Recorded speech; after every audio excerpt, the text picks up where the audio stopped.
8 নম্বৰটো চোৱা কি কৈছে এটা স্টেটমেন্ট দিয়া আছে এইটো ইকুৱেশ্যন 8 নম্বৰটো কি কৈছে এইটো এটা ইকুৱেশ্যন দিছে x square minus 3x minus 10 is equal to 0 এটা তো ঠিকই আছে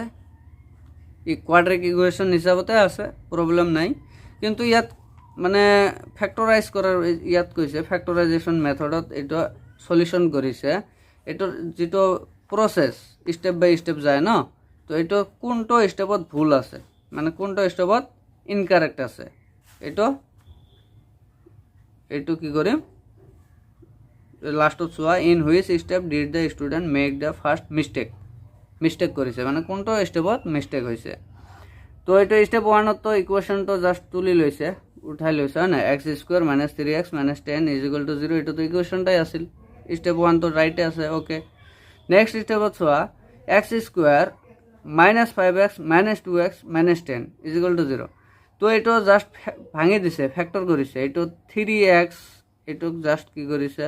এটো 1 আছিল 1 into 10 10 এ হল না 10 ক ফ্যাক্টরাইজ করি তো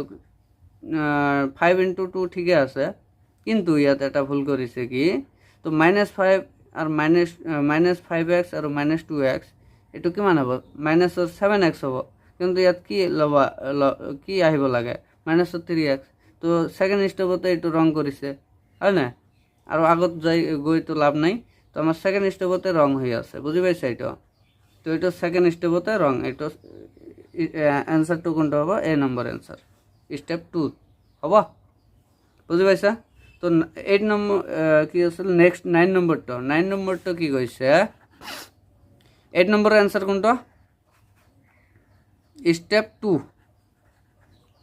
2 তো রং করিছে হয় না তো ইয়াত কি আহিব লাগিছিল মিড টার্মটো -3x আছে ইয়াত 3x হিসাবত আহিব লাগিছিল কিন্তু এটা আমি কৰি চালো -7x হয় না তো এটা ভালকে কৰি চাবা মনত ৰাখিবা বস্তুটো